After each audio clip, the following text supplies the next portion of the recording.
Baik, Ananda semua, berjumpa kembali di pembelajaran daring kita. Kali ini video pembelajaran kita yaitu sejarah peminatan dengan KD 3.6, mengevaluasi kelebihan dan kekurangan berbagai bentuk sumber sejarah. Ya, masih sama dengan video pembelajaran minggu lalu KD-nya, namun yang berbeda kali ini adalah indikatornya. Baik, lanjut ya, kita akan masuk di materi kita yang pertama yaitu historiografi. Ya, di minggu lalu sudah Bapak jelaskan juga tentang historiografi, namun belum begitu selesai ya. Nah, pada kesempatan kali ini Bapak akan menjelaskan apa sih historiografi itu secara lebih mendalam ya di pelajaran sejarah peminatan kita kali ini.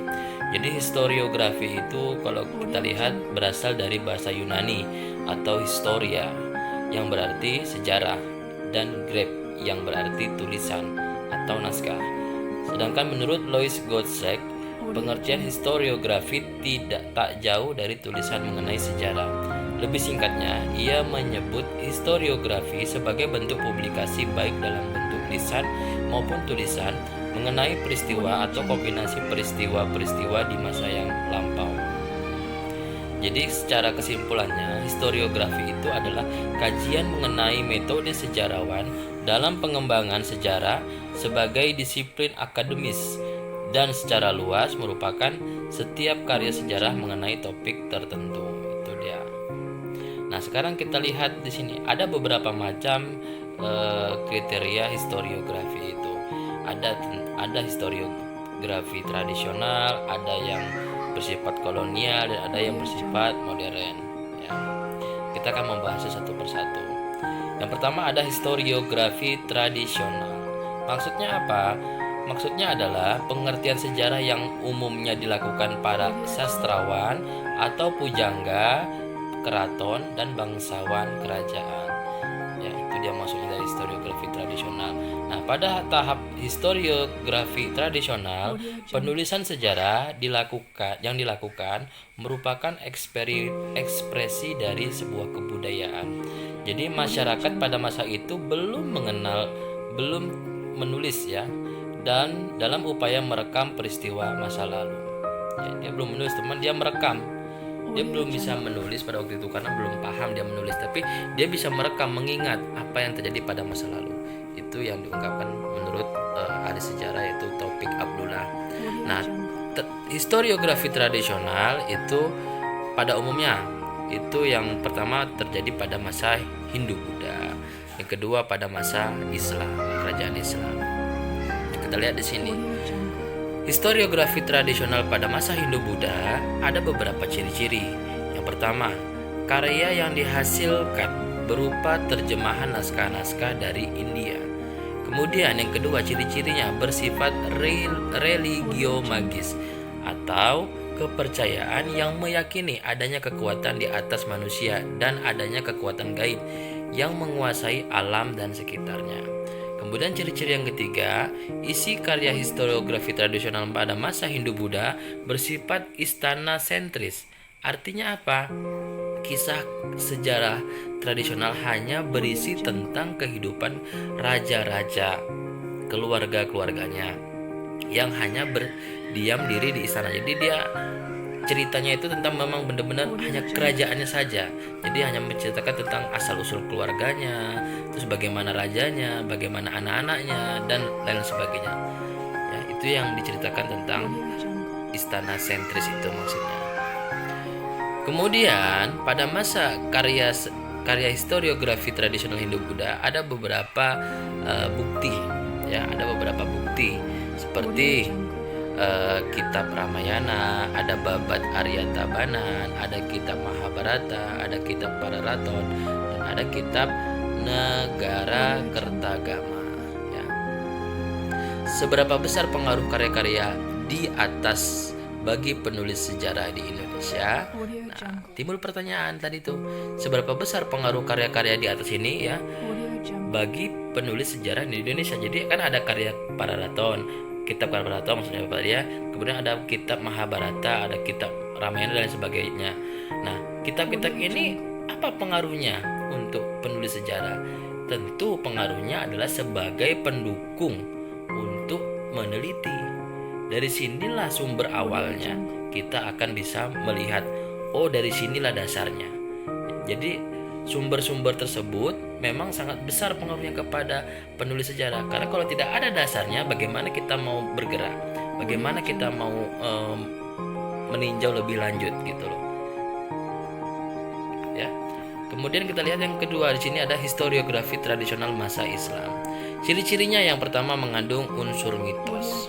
Mitos itu kan ya dulu mitosnya di sini nih sering terjadi gini-gini ya, itu mitos tuh. Tapi kan mitos itu berarti cerita dari orang-orang terdahulu yang mungkin memang waktu itu terjadi tapi kita belum pernah mengalami, itu mitos. Kemudian ada unsur kronologinya, ada urutan ceritanya. Kemudian bersifat etnosentris, artinya penilaian terhadap kebudayaan lain atas dasar nilai dan standar budaya sendiri. Nah, ada beberapa contoh dari historiografi tradisional masa kerajaan Islam seperti Hikayat Raja-Raja Pasai, maksudnya hikayat kerajaan dari Samudra Pasai, Hikayat Kerajaan Aceh. Kemudian ada Babat Demak, ada Babat Tanah Jawi, Babat Giyanti dan lain sebagainya. Nah, kemudian ada beberapa kategori yang ada beberapa kata kunci yang harus Bapak jelaskan di sini. Ya, untuk memahami perbedaan lebih lanjut dari keempat karya sastra berikut penjelasannya. Ya, tadi Bapak ada menyebutkan kata hikayat, ada menyebutkan kata babat, ya. Nah, jadi apa itu hikayat? Hikayat itu merupakan karya sastra Islam yang dengan bentuk prosa yang isinya memuat kisah-kisah atau undang-undang silsilah keagamaan bahkan sejarah. Isi hikayat sudah bercampur dengan hal-hal supranatural seperti mitos. Jadi sejarawan memiliki pilihan untuk menggunakannya sebagai sumber sejarah. Nah, hikayat ini biasanya dijumpai di wilayah Melayu, di tanah Jawa namanya adalah babat. Ya, jadi kalau di hikayat ini biasanya di tanah Melayu seperti Sumatera contohnya ya, mungkin yang pokoknya yang sukunya suku Melayu hikayat tuh. Kemudian ada babat. Apa itu babat? Babat adalah kitab sastra dalam bentuk prosa yang isinya menceritakan riwayat kerajaan, mungkin kisah-kisah rajanya. Nah, tokoh yang diceritakan dalam babat ini dianggap nyata, hanya saja penokohannya sangat kental dengan hal-hal yang berbau supranatural. Oleh sebab itu, beberapa sejarawan menolaknya sebagai sumber sejarah karena ahistoris, karena berbahaya. Ya. Babat dan hikayat kurang lebih sama, hanya saja babat penyebutannya untuk wilayah Pulau Jawa. Ya. Jadi babat itu hanya berlaku untuk di Pulau Jawa, tapi kalau hikayat itu berlaku untuk wilayah Melayu, artinya orang-orang yang biasanya menggunakan bahasa-bahasa Melayu, seperti mungkin Sumatera, Kalimantan, itu ada beberapa yang menggunakan bahasa Melayu. Kemudian suluk. Ya. Suluk itu apa? Suluk itu adalah kitab yang ditulis dalam bentuk prosa yang kadang mencapai yang sangat kental. Ya. Sangat kental di situ. Ada unsur tasawuf dan hal-hal yang kebatinan. Sifat pateisme, suluk sangat kental, di mana di dalam menjelaskan mengenai bersatunya manusia dengan Allah. Karena sifatnya pateisme tersebut, suluk tak bisa dijadikan sumber sejarah. Ya. Kemudian yang berikutnya ada syair. Apa itu syair? Syair adalah karya sastra berupa puisi, bukan prosa, yang terdiri atas bait-bait yang larik dengan akhir kalimat yang berbunyi sama. Syair ini biasanya ditulis untuk melukiskan sebuah kejadian sebagai sarana menyampaikan nasihat, sebagai kasih sayang, cinta, agama, dan lain. Jadi syair sebenarnya tujuannya untuk menyampaikan nasihat, bisa untuk menyampaikan mungkin kasih sayang kepada rakyatnya, bisa menyampaikan agama juga bisa. Ya. Ada beberapa contoh syair yang penting, syair seperti syair perang Banjarmasin, syair perahu dan lain sebagainya. Kemudian yang berikutnya ada historiografi kolonial. Apa itu historiografi kolonial? Yaitu penulisan sejarah yang ditulis pada masa kolonial, pada masa penjajahan. Ya. Kita lihat ciri-cirinya. Ciri-cirinya yang pertama bersifat Nederlandosentris dan Eropa-sentris. Artinya memang bersifat tentang berarti hanya yang diceritakan tuh memang hanya orang-orang Eropa sentris, berarti orang-orang Eropa yang masuk di situ. Nederlandosentris berarti negara Belanda di situ, ya, yang berpengaruh. Kemudian ada bersifat mitologis, artinya kajiannya tentang mitos. Bersifat subjektif, menurut pandangan sendiri, mengabaikan sumber-sumber lokal, hanya mengisahkan orang-orang besar, serta bersifat diskriminatif. Diskriminatif itu membeda-bedakan. Kemudian ada kelebihan dan ada kekuatan dari historiografi kolonial. Kelebihannya apa atau kekuatannya apa? Ditulis berdasarkan fakta. Kemudian yang kedua, sumber kolonial disimpan di Belanda sangat banyak. Kemudian yang ketiga, sudah menggunakan teknologi penerbitan. Nah, kelemahannya apa? Kelemahannya adalah subjektivitasnya sangat tinggi. Ya, subjektivitasnya sangat tinggi.